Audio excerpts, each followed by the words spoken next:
I think I'm so passionate about just helping women in general and then move the needle forward in society, right? Really like a movement. That's my big purpose and my goal. It was just implanted in me of helping other women really live boldly and embody their gifts and what makes them unique. Like celebrate that, right? I'm actually making money. I surpassed my tech salary in 1 year and then some.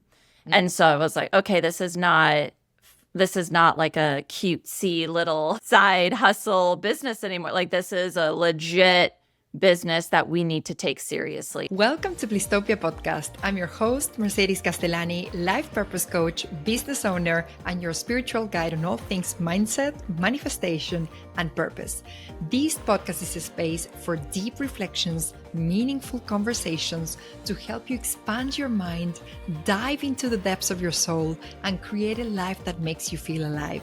Whether you're walking, driving, or simply vibing, take a deep breath and get ready to dive. Hello, my love. Welcome to another episode of Blisstopia podcast. I'm your host, Mercedes Castellani, and I'm super happy to be recording this episode. Today, I brought to the show a dear friend, a fellow coach, colleague. Her name is Katja Lillian. Katya is a life coach, business mentor, and a top-ranked podcast host. She's the founder of The Big Shift and CEO, and for over 5 years, she's helped women transform their lives and build successful, soul-aligned coaching businesses. And fun fact, Katya and I, we met on Mastermind in 2023. So that was back when I was a marketing director and I was thinking about quitting my job and thinking about building a coaching business. So I joined this mastermind to actually understand how to build a coaching business, and find the courage to actually go all in on this dream. And Katya was already a coach. She was already living this life, and we met there. She was a couple of steps further down the line than me, and we connected in this mastermind, and we've kept in touch ever since. And I'm super happy to be interviewing you today, Katya. We're going to be talking a lot about purpose and motherhood, and you beautifully embody these two, and you're further down the line for many of us. So we want to learn from your experience. So welcome, Katya, to the show. Thank you so much. What an amazing introduction. I really appreciate it. And I'm so excited for this conversation. Fantastic. Thank you so much for being here. Every time we meet, every time we've had chats and everything, I just love your energy. There's this sense of joy and lightness at the same time. So I think this energy is definitely going to transpire into the rest of the podcast. So thank you. Let's go back in time into a moment in which you had this corporate job in the tech industry that you decided to quit at some point to become a women's mindset coach. So how were you feeling back then when you had that job, this previous Katya that I didn't get to meet? How was she feeling on a daily basis? And how is this Katya that we get to meet feeling on a daily basis? Yeah, such a good question. I could go on and on about my story and give you all of the details, and we could sit here for 3 hours.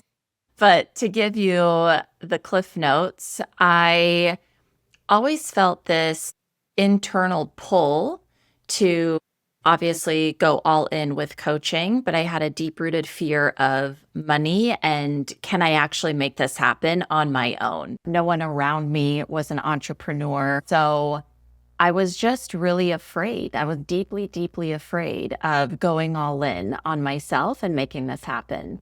So I think I tried to just push it down and push it away for years. So I was at my tech company and then I was building my coaching business on the side. And I got wrapped up in this identity of, oh, it's just a side hustle. It's just a side hustle. And I kind of played it off. It was like my crutch to not actually entertain it as my main hustle. And to answer your question, the daily feeling I had was this just internal battle, this emotional struggle of I need to do this, but I'm not doing it. So yeah, emotional turmoil. And even though, despite that feeling, I kept taking those baby steps in the direction of building my side hustle even more and investing into mentorship. And over time, it did become real for me. And then eventually I did leave. But during the side hustle days, it was difficult emotionally. Now I have a sense of just freedom, emotional freedom that, wow, I'm fully all in. This is what I'm doing. And now in hindsight, when I reflect back, all I lost was time. That was it. It has nothing to do with money or identity or anything like that. For me, it was just, wow, I could have gone so much further, so much faster had I just went all in, because now I have time, and then you just give it all you've got. So that's pretty much it. It was just this sacrifice of time. So basically, if you could change something, it would be going back in time and doing it like faster, actually. 100%, because I think I had, again, the fear of money and can I actually do this? So I guess I was lacking self-trust a little bit. But now when I look back, none of that noise and that mental clutter even mattered. It was just, oh, I have an open schedule now. So now with that white space, I can actually do more, and I can record a podcast, and I can outreach to clients, and I can post on social media. That was pretty much all I lost. Fantastic. So then you realized basically, okay, this was all mind clutter. Actually, none of these really matter. And if I could change something, I would just do what I wanted to do quicker. But at the same time, Yes. I think it's normal, right? To have these fears and the mental chatter and the self-doubt.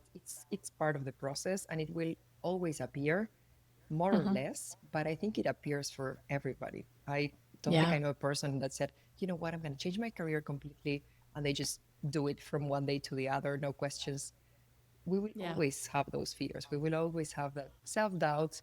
But then the idea is, okay, we feel the fear and we do it anyways. Yeah. So, what do you think explains this shift in your inner landscape, the way you felt back then and the way you feel now? What has Yeah. truly shifted? Well, I just want to say thank you, first of all, for normalizing my fears. And I do just want to say for your audience as well, I do think it was a part of my journey. I think it happened for a reason, right? Otherwise, it would have been different. Now in hindsight, I can look at it strategically and say I could have left much earlier. However, I think I needed to go through that process, because now when I make decisions, it's much more quickly and it's much more intuitive. I'm not wasting years. I don't want to say waste. I'm not sitting in it for years and then making a decision, because I felt that pain, because I went through that process. So it did actually serve me. So I just want to offer that as well to your audience if they're maybe struggling with that right now. In terms of the inner landscape, what changed was me going full time, was me re-identifying as, I'm a coach. This is serious. This is not some side hobby that I've played it off for years. Like, I'm actually making money. I surpassed my tech salary in 1 year and then some. And so I was like, okay, this is not like a cutesy little side hustle business anymore. Like, this is a legit business that we need to take seriously. And so once I left my corporate job and went all in, I haven't looked back since. And that was the huge shift in the inner landscape. Absolutely. Absolutely. And I think there's challenges on both sides, right? You've probably heard this message, choose your heart. So it's probably hard to be in corporate, and there's also hard being a coach now. So I'm curious about what was your hard back then in a corporate tech job, and what is your hard now as a woman's mindset coach? Yeah, really good question. My hard was the illusion that I believed of safety and comfort and all, they call it the golden handcuffs, right? So you have this really sexy, comfortable salary. You get it every 2 weeks, very stable. You have perhaps health insurance and benefits. And I had a 401k match, and I had unlimited PTO. Like, it's very sexy and enticing. But for me, it was an illusion in terms of safe and risk averse, because it was costing my own joy. It was costing my health. It was costing my intuition. So when people say, what about the risk involved? I'm like, but there's risk also later on down the road, because now I'm going to be stuck wondering, what if I went all in? And I'm going to be wondering about how much could I have done? Like, what's my potential? I never met it. I never even tried. There's risk in that too. And so choose your heart to your question, or also choose your risk. Is it now risky, or is it going to be risky later? And that was a really powerful question I had to ask myself and sit with and meditate on. But I was like, you know what? At the end of the day, I would be much more proud of myself to say that I at least tried and I went for it. Even if I fall flat on my face and I quote unquote fail, at least I tried, because a lot of people are too afraid to even try. And so that just gave me just so much confidence and this deep knowing of like, let's just go for it, see what happens, because it feels so good. It lights me up. And then worst case, all right, we'll just go back to the 9 to 5. Yes, absolutely. Absolutely. And I think the way you phrase it, it's a way that takes away also the pressure, okay, let's give it a try. Let's go all in. You know that you gave your all, and then you have nothing to regret. You tried, and worst case scenario, you go back to the job you had or a similar job. Like, it's always going to be there. Once you've done your studies, you have a couple of years of experience, it's fine. Like, you'll find another job. That's like the easy bit. But then Totally. really following your intuition, following your soul, following what truly, truly lights you up, that's something you need to try. Yeah. And unless you try, you'll never know what you're really, really made of. Yeah. Fantastic. Well, yeah. And to add something to that too, I listened to a podcast with Alex Hermosi, if you're familiar. He was on The Diary of a CEO with Stephen Bartlett, and he had talked about something that I've never thought of, because that made sense in my head. I'll just go back to the 9 to 5, right? That's my safety net, my landing, if you will. But he said, how much have you actually grown now in the pursuit of building a business and as an entrepreneur and working on your money mindset and the confidence that you're building? Now, if you have to go back to 9 to 5, like, wow, people want to hire you because look at how much you've grown. Right? So who knows what level you would be employed at in terms of, pay and a title, whatever. Not that that matters, but you have grown so much as an individual that anybody would be stupid not to hire you. And when he said that, I was like, oh my gosh, even more reason to do this. Absolutely. I like this idea. And Yeah. I have a deep question for you. You've gone through this transition. You've made this massive shift in your life, along other shifts, which you talk about in your own work and your own programs. But how do you define your own purpose in this lifetime? Yeah. Where do I start? Just a light question, just a question. I know.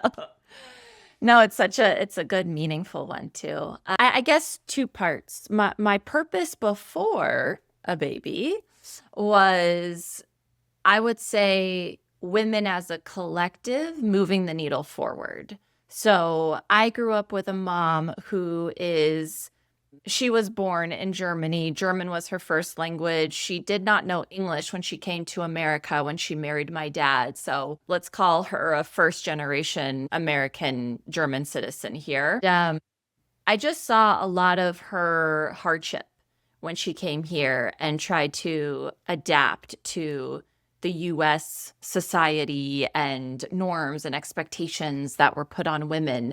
And I just saw her struggle with that, mentally, but also her confidence was shot because of her speech, and still to this day doesn't like her accent. I'm like, that's the best thing about you. But anyways, I just saw her really struggle with that, her insecurity.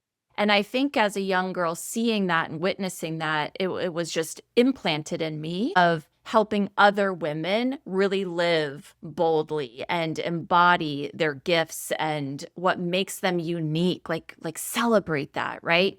And so I think I'm so passionate about just helping women in general and then move the needle forward in society, right? Really like a movement. That's my big purpose and my goal. Post baby, it's for her. I think if I ever have, of course, additional fears, limitations, insecurities that pop up, I always think of her now And I think, what would I want to share with her? What would I want to teach her? Right? Because she's looking at me 24/7 and she's going to model my behavior and, right? She's building her subconscious right now. No pressure. Pressure.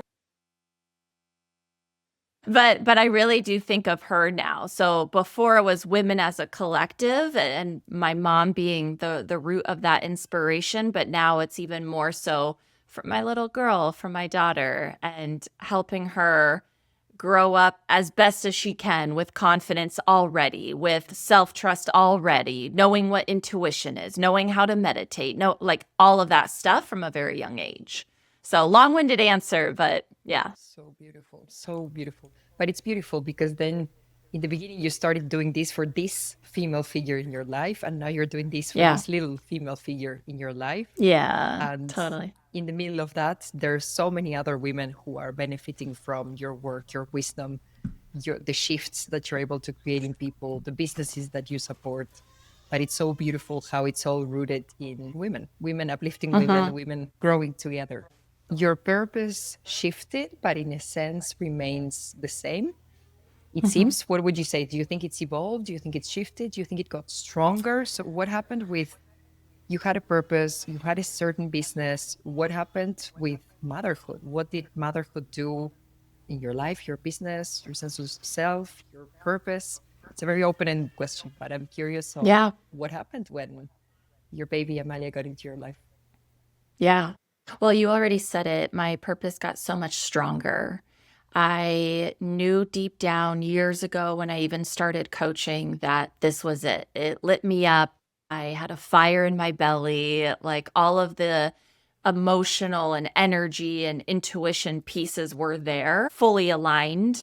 But I think before Amalia, it was much more, let's say, in a masculine sense, in terms of let's build a business and we have to hit 100K. And then I hit 100K and it's like, okay, we have to hit 200K. It was kind of like a little bit on a hamster wheel. Now in hindsight, I can say that because I was just working so hard to build this business. When Amalia came into the picture, it grounded me more and it rooted me more into the bigger vision. So the purpose was there, but it got stronger in terms of why am I even building a business in the first place, right? Whether it's 100K, whether it's 500K, whether it's 1 million, right? What is it all for? And so what she, I guess, reminded me of, but again, made stronger, was my North Star. So a business is just a vehicle for me to spread my message, to have my positive impact, to move the needle forward for other women, big or small. And so she just, I don't know, she changed my perspective a little bit on that. She made me get out of the hamster wheel, hyper masculine approach to building a business and now lean heavily more into the feminine side of building a business and not be so rushed and trust the timing of it all. And Oprah has a great quote. She's like, you can have it all, but not all at the same time. And I'm like, ooh, there might be a season right now of being with my daughter. You know, she's almost 10 months old. And so it's like I'm maintaining my business and I'm so grateful to have built the business that I have today so that I can have this time with her. But I also know it's not forever.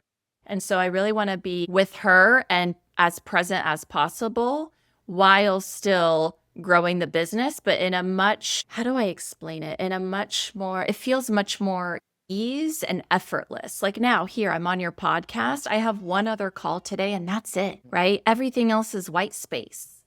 And so it's much more leading with like my energy of, do I want to work more or do I want to hang out with her more today? Like what is my capacity for the day? If I don't get everything done, then that's okay too.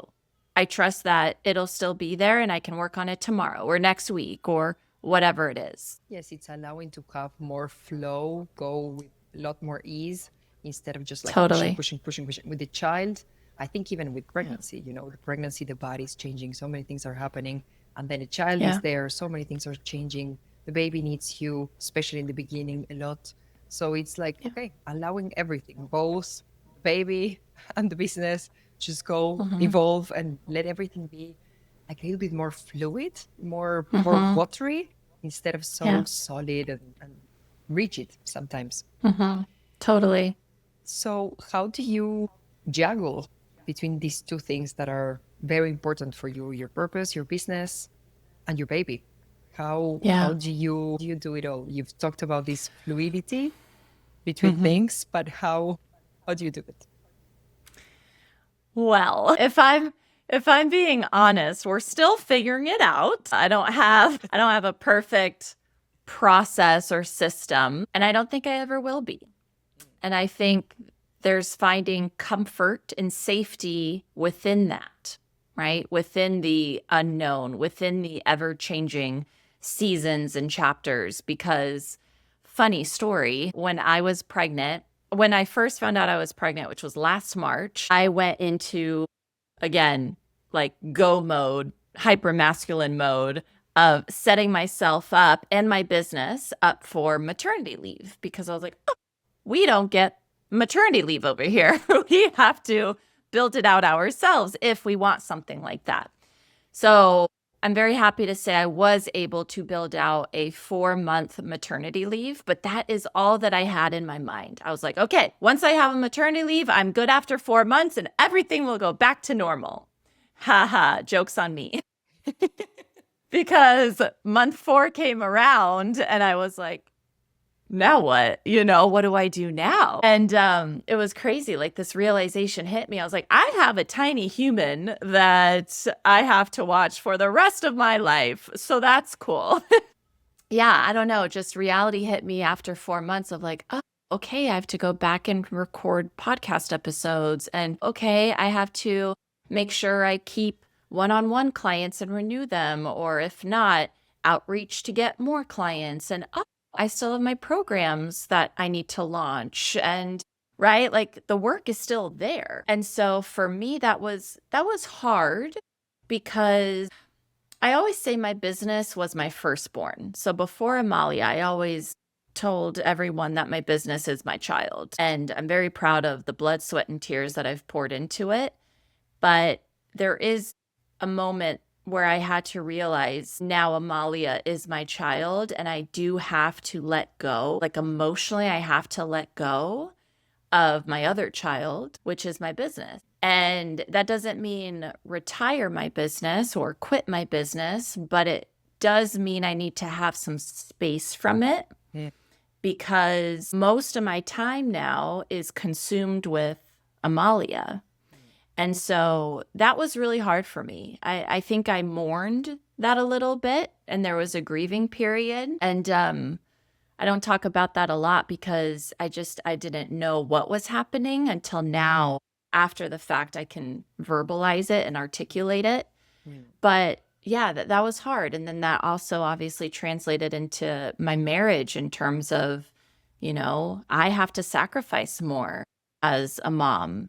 And I always thought that was almost like, not to sound insensitive, but I thought it was almost a choice or like women just decided like, oh, I'm going to take care of the baby more and I'm going to quit my business or quit my job and I'm going to be a stay-at-home mom. And I was like, I would never do that. That is not me. And now becoming a mom, I'm like, oh, biologically, and I'm also choosing to breastfeed, biologically, my child wants me more right now. And therefore, as the mom, I unfortunately have to sacrifice more than my husband because that's just how it is in terms of raising a child. Now, granted, this is my experience. There are other moms who don't and they hire help or they have family nearby and family helps them. So there are absolutely other ways to go about this. But for me, we chose not, I mean, we hire sometimes, but more so for like date nights and stuff. It's not more so to watch her because I'm here. I'm home and so is he. But yeah, it's finding this balance, if you will, of managing work, managing expectations, managing roles in the household. When am I a mom? When is he a dad? And really communicating the sacrifice so that he also knows he sees it, but also just emotionally how am I feeling, right? I need to be able to communicate that to him because he's not a woman. He doesn't know what I'm feeling. So there's a lot, and I'm sure we could touch on that more. So please ask me more questions on that. But I'm still in it. I'm in the trenches. Again, 10-month-old. And I know she's going to go to school one day and I'll have my schedule back, I'm sure. And then I'm probably going to mourn this time when she was home all day, every day, right? There's always that battle. But yeah, that's what I'm in right now. She's still super young, 10 months it's nothing. Exactly. She's still a baby. She's grown a lot, but she's still technically a baby. And I think it's normal that she needs more her mom now, and probably, who knows, maybe next year she's more in a dad phase and she wants to be with dad all the time.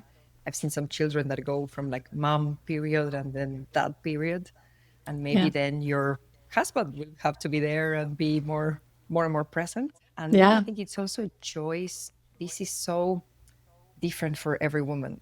So it's a choice, and also it's not a choice. But some women, for example, decide to breastfeed. Some women decide not to breastfeed.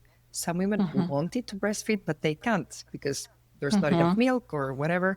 So it's very personal for every woman, for every couple. And I think we get to decide, okay, what's actually important for us. And recently I heard this metaphor and I loved it. Some person on Instagram was talking, she's an astronaut. I don't know if you follow her. She's like Kaylee something. She's an astronaut, American, super cool.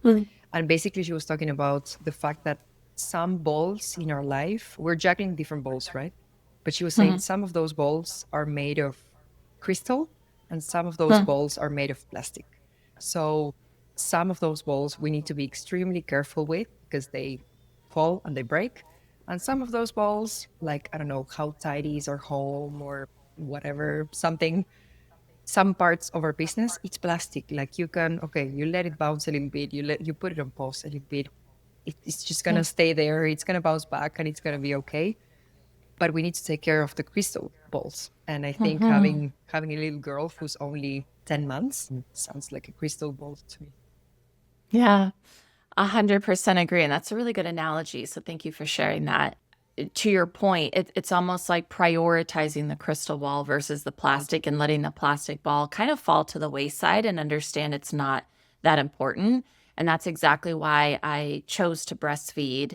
And I am choosing to spend more of my time with her, hence why I'm mourning my business a little bit. But that is a choice, right? Because I think my fear is I don't want her to get older or me, making all the money and then reflecting on this time and being like, wow, I really wasn't present. Or I wish I did spend more time with her. I wish I did give her more attention because it's so temporary. She's growing every single day. So I think that was a decision that I made, but also there are growing pains in that, right? So exactly. I think there would be a cost with any decision, but that's what I am willing to deal with and sacrifice. Yeah, and I think it's a balance. Every woman finds the balance that suits her. Some women decide, for example, they have a career. Some women are like, no, I'm going back to my career. Like, I just leave this baby with a nanny, and they prioritize their career, and that's aligned with their values. I hope consciously, sometimes unconsciously. But then I think it's up to every woman to find her balance. But thank you so much for sharing this part and for saying, you know what, it's not easy because sometimes you prioritize this new baby and then other things that are equally very important for you because it's not just a job, it's your baby, it's your business, it's your purpose.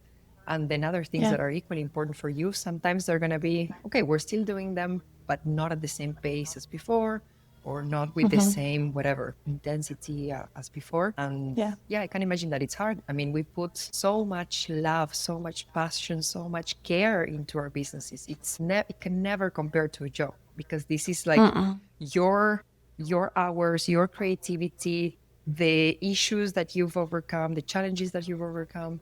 It's just like, it's a different thing. So we put so much into it. We water this little thing for so long. And then something else comes along that it's also important or even more important. And it's hard to change the way we've been doing things until now. Yeah.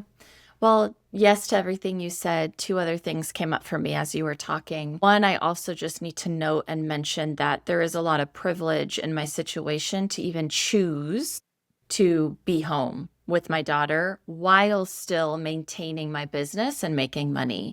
There are so many moms I know that they have to go back to work after a standard maternity leave. And I think it's 3 months here in the US. That's pretty standard, which is crazy now that I'm on the other side of it. I'm like, 3 months? Like I was just recovering after 3 months, right? So I don't know. And I give them so much respect for the women who do need to go to offices or commute or, they just don't have the freedom to choose. At the same time, I am so grateful to my past self, and it puts more fire in my belly to shout it from the rooftops why women should build their own business and build something out for them. Not that it's easy, and I get it. It's hard. Hello, it's been 10 years over here after my side hustle days. But the fact that I can sit here at home, have dream soul clients, meet with them weekly, some bi-weekly, make money to sustain my lifestyle, like that was all built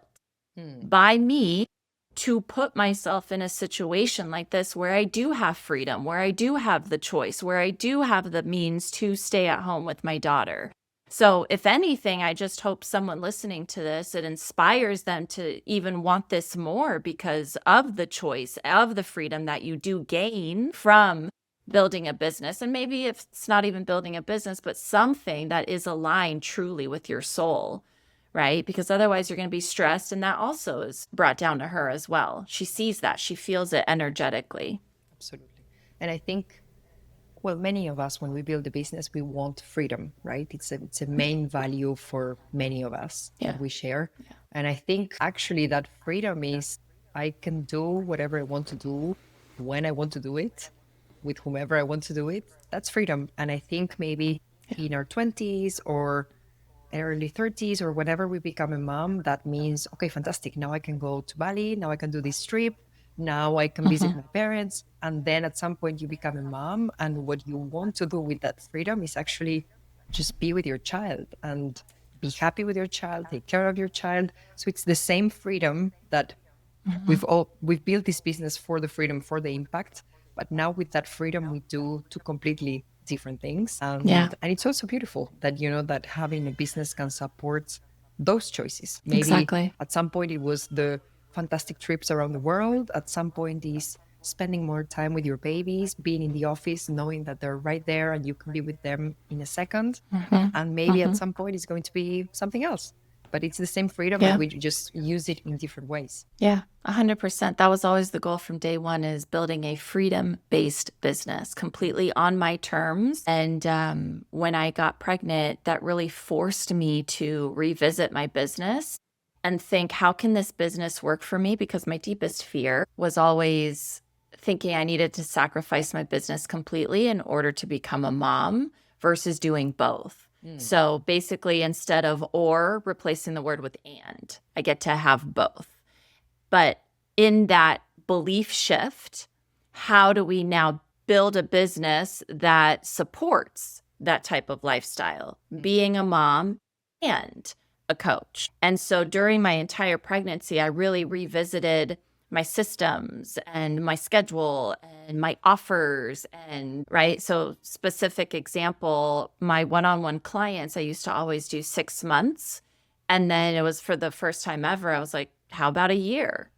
Right? Because it gave me some more time versus after having my daughter 4 months mat leave. And now 2 months later, I have to kind of scramble and see if they want to stay. Right. I didn't want that. And so I built it out to a year. Or instead of every week, let's do bi-weekly calls, right? Or, it's some of those changes that I had to make to sustain a lifestyle that I dreamt of and that I believed was possible for me. So again, the belief shift was so huge, but then also putting things in place, having those conversations, feeling the fear and do it anyways of like, oh my gosh, I've never had a business like this, but I had to believe and essentially brainwash myself that this is possible. I can do this. And I did it. Absolutely. Absolutely. So, what advice would you give to a woman who's listening and she wants to do both? She wants to have her own business and she wants to be a mom at the same time. Yeah. What would you advise? Well, number one, what I just said is the mindset around it. You have to believe that it is possible. You can be a mom and own a business. That word "and" was so powerful for me, right? So once you believe that it's possible, now the action will follow.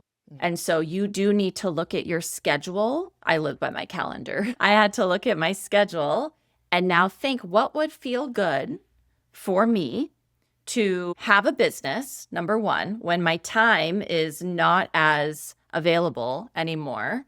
Number two, what is the value exchange for me and my clients? Because I want them, of course, to be taken care of and build and grow and transform, change certain things in the business to help support that new belief. So like I said, I craved more white space, so I offered bi-weekly calls instead of weekly.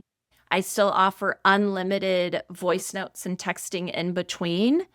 And that worked for my clients. I'm happy to say I have today I have 7 one-on-one clients, and they are all renewals from before my pregnancy. So I've been with them now for, oh my gosh, 2 years, some even 3, right? And if you're listening, I'm so grateful for you. love you. But that, yeah, we love you. But that was the name of it, right? Of like, okay, here's the belief. And then now let's change the schedule to support that belief and to actually make it happen. And so my one-on-one clients are just a godsend, and they have given me the maintenance in the business that I needed. And it also gives me the bandwidth, because if they're on for a year, that money's coming in. They're contracted in for a year. Now I get to brainstorm other offers, or if I want to launch the big shift or CEO, I just have time. And energetically, it feels so much better, going back to the flow conversation. It doesn't feel forced. It doesn't feel rushed. It doesn't feel, I need this money, right? It feels much more relaxed, right? So yeah, it just has changed how I operate my business. So I guess to answer your question, first, the belief shift is number one. And then outside of that, you really have to brainstorm, okay, what feels good for me? What type of business would feel good for me? And then you just make it happen. Absolutely. Make the changes in the business. You're not going to be able to make so many changes in the baby, but you can make changes in the business. The baby runs my life now. She calls the shots. She's the queen now. Yeah, she's the queen. Exactly. Fantastic. Yeah. So let's talk about Tony Robbins now. I know that Tony Robbins, the events that you went back in the days, I can't remember which year you went, but it was back in the days. It really changed your life. It's like one Katya before this event and then another Katya after the event. And you always mention this event as part of your story. So I just went to see Tony Robbins in Germany, in your home country, and it was fantastic. The energy was fantastic. And what I love is that you're putting everything on the body, on the body, on the body. But I'm curious about, what did it shift specifically in you? What were your main ideas that you took from it, in transformation that you saw? What happened in that event for you? Yeah. Anyone listening, get comfortable, because this might take a minute. So yeah, it was, gosh, I think 10 years ago. I was 34 now, and I was 24 when I went. So 10 years ago. And I was a baby at that time. I didn't know anything about personal development. So I had always followed the rules, went to school. I just picked a major because I needed to pick a major. I didn't really know why. I got a job. It was all just about money and climbing the corporate ladder, kind of like no direction in life, right? Feeling lost, feeling confused, kind of just making a decision out of fear, not really having any mentorship or guidance in that. So safety was the North Star, right? Comfort, risk averse, money was what I was looking for. And then I go to Tony Robbins, and it was the first time where, if I can remember correctly, I think it was day one, and he might have done the same thing here for you, but he got on the stage around like 2 p.m. in the afternoon. And that was day one. And then he stayed on stage and he danced and, all the crazy things he does till about 2 in the morning. The guy did not like leave the auditorium. There were 10,000 people there at the one I went to. He did not leave ever. Like no pee break, no snack break, nothing. He was there 2 p.m. to 2 a.m. And just seeing that type of, I guess, behavior and energy in a human, I was like, wow, I have so many excuses with my own health and exercise and energy and all that stuff. So just in that alone, I was like, wow, he really felt superhuman to me in terms of how he showed up on that first day, right? So it gave me the feeling that I could do that too. And then I think with all the dancing and like talking to strangers, and I think we had to massage each other's backs and Let me tell you. At some point, yeah, you're please. hugging people, you're high-fiving Yes. people every time you do something, you're dancing, you're interacting a lot with people. And then at some point, I think it's around day 3, I think they want you to get like closer to people. So they want you to release oxytocin. So basically they tell you, okay, now you pick 2 partners and you're going to do like this 4-hand massage to one. So basically you put one person in the middle and then 2 other people are massaging you. And it's like, oh my God, it's so good. So that's what You're like, don't stop, keep going. I keep going. I was bored for this. So basically, Yeah. 13. Here we were 13,000 people in groups of 3. Everybody getting like double massage all over the stadium. So yeah, that's Oh just my what- gosh, amazing. That was the highlight, the massage. But look at that, even like 13,000 for you in Germany. Like that's wild. And mine was 10,000. Like just that alone, the energy of all those humans, right? In one space, it's just electric. And I think that was the biggest thing for me was the energy. But then also on a deeper level, I mean, he gave you a workbook, I'm sure, Unleash the Power Within, Yep. where it did ask questions, what are your limiting beliefs and insecurities and what do you wish you had and all those more introspective type questions. And again, I've never, ever asked myself those questions at 24 back when I went. And so I think that alone was just so releasing for me and so healing for me. And then we had to partner with a stranger and actually tell them like, hey, for me at the time, it was my body image insecurity, right? I hate my height, or tennis was out of my life. I played tennis in high school and college, and that was really big for me. And then now it was get a real job, go to corporate. And so that was really healing for me as well. So it was kind of like I just put it all out there and it was received. It wasn't judged. It wasn't so scary as I had thought in my head. And so I went into that experience as one version of myself. I walked out as another version. I always say the Katya 1.0 and the Katya 2.0. And the Katya 2.0, just for context, I think I led with a little bit more, for sure, self-love, self-acceptance of who I am, my story, everything up until that point. And therefore, I was able to make decisions from more of faith and a higher energy, whatever you subscribe to, versus fear, versus insecurity, versus what if I fail, or what if, right? We always paint the what if worst case scenario picture. So it was just much more of like a grounded, I know who I am, I've healed, come at me, like the world is my oyster kind of mindset. And because of that, I mean, I was able to move to Chicago from LA, not knowing anyone. And then Chicago became my playground and I was able to re-identify. That's where my side hustle was born and started. I went to events alone. I went up to strangers and introduced myself. I showed up online. I joined a fitness community. I lost 15 pounds. Like things just started happening. It was like a domino effect. And it was just so beautiful to see that over the years. And then now, of course, coaching and everything that I do today. This is not to sell you on Tony Robbins or the seminar, but it is to highlight that was my introduction to the personal development world and what I do today. And now 10 years later, I think it just shows you how significant that event was for me. I'd be curious to hear about you too, because at that time I was brand new to all of this.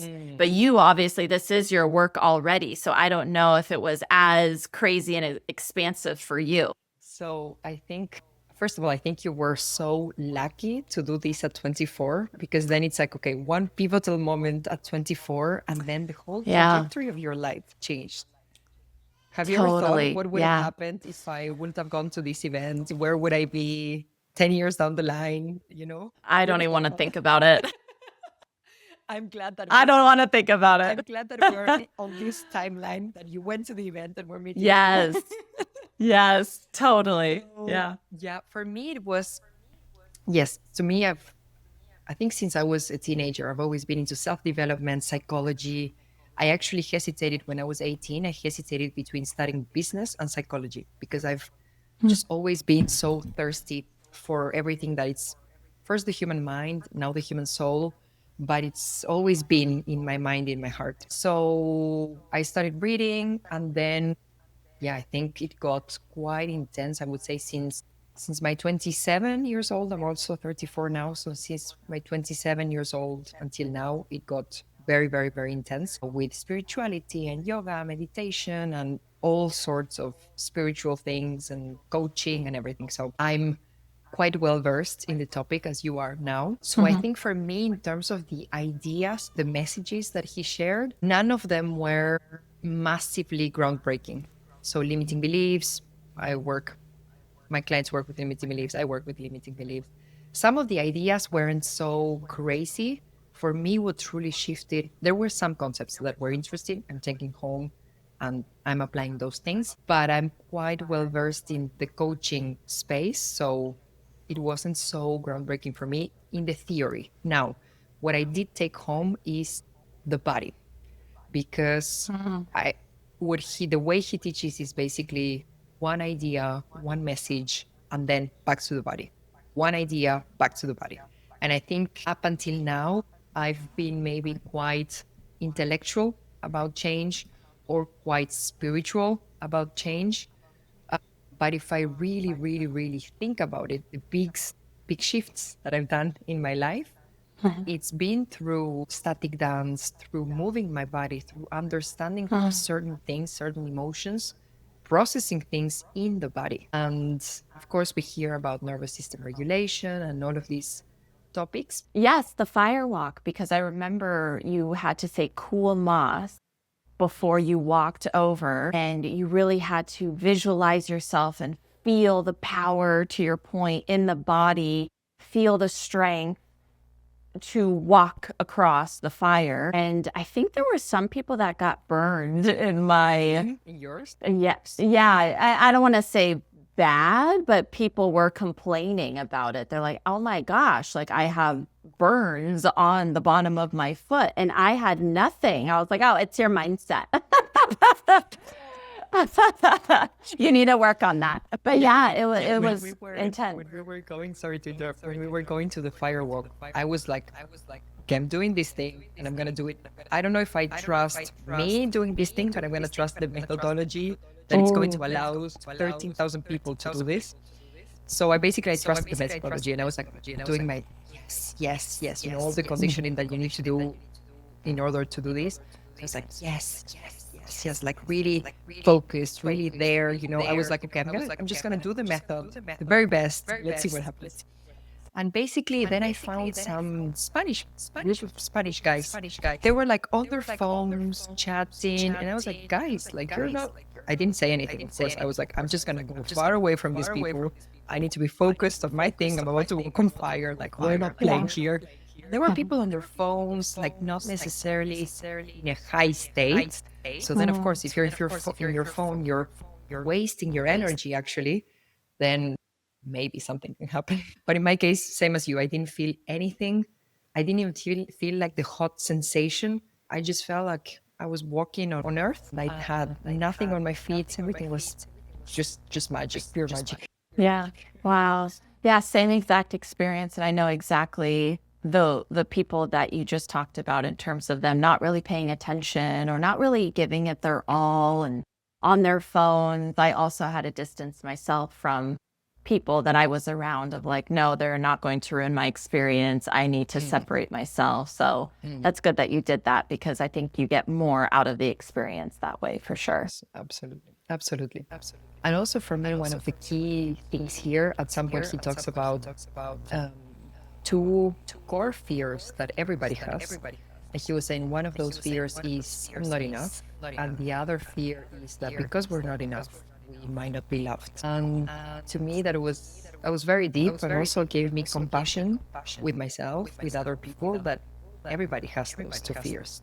That maybe we're not enough, that maybe we're not going to be loved. And I wanted to ask you, because in your programs, especially in the Big Shift, you talk a lot about confidence.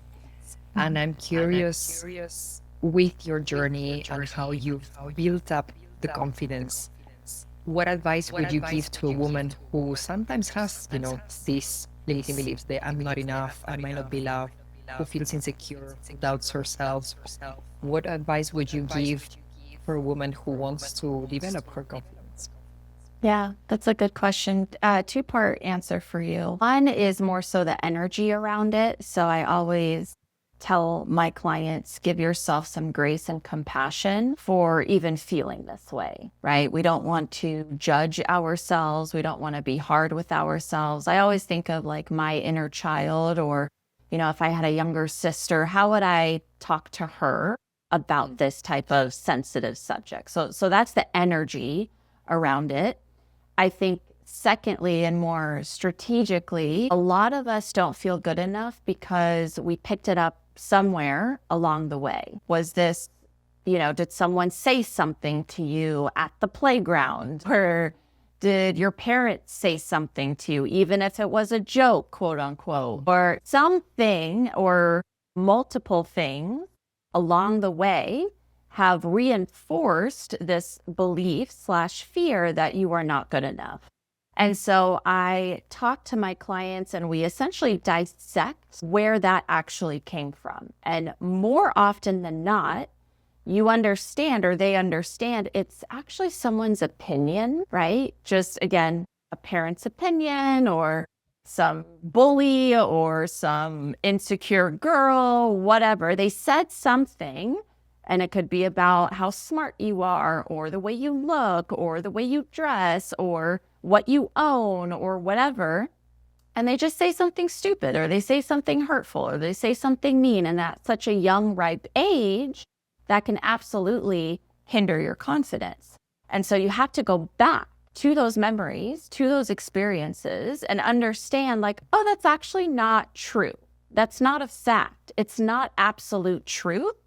It's just their opinion, right? And when you understand that, now you get that power back, because you get to disagree with that opinion. And once you disagree with that opinion, you can now form a new opinion and then support it with evidence and other results to really back that up, right? So it's a deeper belief now in your system. So per Tony Robbins, yes, we all have those very human level fears, but I do think there's levels to it, right? So I can lessen my fear of not being good enough so that I can move forward, so that I can build a business, so that I can feel the fear and do it anyways, if that feeling of not good enough and not being loved are not as big, right, in my mind and in my body. If I can lessen it, which is what I do with my clients, then you feel much more empowered to actually take the steps. And I love this idea of this was something that someone said, and it's an opinion. Now, the thing is, when we're ages 0 to 7, like your little girl, for example, we're forming our subconscious mind. So that opinion became a truth in our subconscious mind. So now, as adults that we are, we need to say, okay, I disagree with that opinion, and actually rewire, because all of that is written in our subconscious mind. So then it's like rewiring the whole thing, deleting the cassette tape and recording a new cassette tape that is actually more in line with the things that we want to do, and that support our dreams, takes us forward. Exactly. And most of the women that I have worked with to this day, we don't know one, that it's possible, but two, that it's even there because, like you said, it's our truth. It just feels like absolute fact. And so now when they just feel off, or they don't have the job they want, or they're not making the money they want, or they don't love their body and they don't have this vibrant health that they're looking for, it's like, well, what is it? What is getting in the way? It's like, oh, this belief that was, set in stone when I was 7 years old, had no idea. I actually now feel that I am not enough and I won't be loved. Hence why I don't go for the big job. I don't go for the big title. I don't go for the business that I want to build. I don't stay consistent with my health. But that's never the conversation, right? It's always like, no, just join this program and this fat loss plan, or go get another job. It's like, no. We need to go deeper and peel back the layers of you as a human and redefine how you view yourself. I think even more so because you mentioned my daughter and she's building her subconscious 0 to 7, which again, no pressure on me. But it really is how I am, how I carry myself, who I am, how I talk, how I speak to myself, how I speak to my husband, how do I treat others? What is my day-to-day habits and patterns? That is already teaching her without even me saying anything. And so it's really working on myself so that just by me being me, she gets to pick that up as well. Hopefully more of the positive than the negative. But that's what I'm being really mindful about these days. Yes, and then the things that you're doing now will become what is normal for her. It's normal for women to be this way. It's normal for women to have a business and have children. It's normal. All of these things, to have a relaxed mom with a regulated nervous system. It's normal for a partner to behave, for a couple to behave in this way. It's normal for a man to treat me in this way. It's normal for a woman to treat me this way. So many things. But I think she's very lucky to have you as a mom who's shaping her cute subconscious little mind with lots of love, with lots of confidence, with lots of self-worth, with lots of empowerment as a woman. So she's very lucky to have you as a mom. Thank you so much. The whole time you were talking about how it's going to be her normal, I got so excited because it's true. I was just talking to my husband about it. He's like, had I known what I know today back then, right, I would have done so many things differently, not from a regretful place, but just, so much, right? And I was telling him about what I want to teach Amalia, my daughter. And he was like, yeah, I just hope though, like she understands. And I just hope that it really resonates with her because she doesn't know any different. And I'm like, but that's the beauty of it, because that will be her norm. That will be her reality. She won't even know, like, for example, me, my body image insecurities. She'll look at her body as a means of health and vitality and energy, not aesthetic and skinny. You know what I mean? So I just got really excited about that. Yes. She's very lucky to have you in this version, your partner in this version. And then for her, all of these things, self-worth, confidence, an inclusive home, all of these things are just going to be her normal. So thank you. I appreciate that. Yes. Yay. Fantastic. Thank you so much, Katya, for bringing all of your wisdom, for being vulnerable with us, and for really sharing your truth with the fantastic parts that you've already mastered and the parts that you are going to master at some point soon, I'm sure. So thank you so much for being so honest, so vulnerable. It's been a true joy. Every time we talk, it's a true joy. So where can listeners find you online if they want to learn from you, take a look into your programs? Yeah, Instagram is the best, at Katja.Lillian. You can DM me, or you can just take a look at my content, or the link in my bio goes to everything that I have, my group programs, one-on-one, my podcast. You can find everything there. So the best way would be Instagram. Fantastic. So we're going to put your Instagram in the show notes. So it's going to be super easy to find. And then I love finishing every episode with 3 rapid fire questions. So are you ready? I'm nervous. Yes. when was the last time you felt bliss? Can I say right now?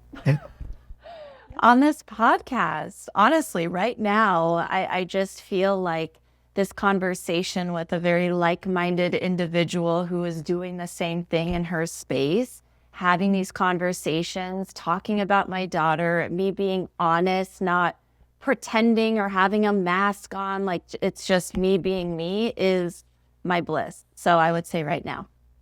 Thank you so much. Thank you so much. I'm going to get emotional. Well, Can stop. you think of one idea that fundamentally changed your life? So many, but the first one that's coming up for me, your past does not equal your future. So we can reinvent and we can change what we want, who we want to be, what we go after, literally at any point in time. And that gives me so much freedom and so much excitement for what I want to create. Absolutely. And if you could choose one rule that everybody in the world needs to obey, what would it be? I don't know if it's a rule, but it's coming up for me to live in the land of, in your mind, of what if best case scenario, meaning anything you want to do or try or overcome or travel to or whatever the thing is in the future, believe and trust in the what if best case scenario. And I promise you, it'll come true. That would be fantastic. That would be a fantastic world. Imagine a world in which everybody's thinking best case scenario.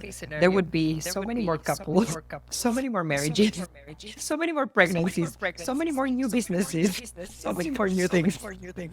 So many more, I would say, happy people, because we get joy from growth. We are wired to grow. And I think a lot of us stay stuck and don't grow, and then we decline because we're afraid. And we make that fear up in our head with the alternative, what if worst case scenario? And so I think it would just give people much more hope and empowerment and excitement to just try more shit, and they would feel happy about it because they at least tried. Absolutely. Absolutely. Thank you so much, Katya, for your wisdom, for your beautiful presence. It's been a true joy having you on the podcast. Thank you so much. Likewise. Thank you for having me. Fantastic. I will see my listeners in the next episode next week. And in the meantime, in Blisstopia we trust. If you loved this episode, spread the word, share the episode with a friend who would love to hear this, subscribe to the show, and leave a 5-star rating on Spotify, Apple Podcast, or YouTube. This real quick action on your side helps the podcast grow, reach more women around the world, and it would literally make my day. I will see you next Friday for the next episode, and in the meantime, in Blisstopia we trust.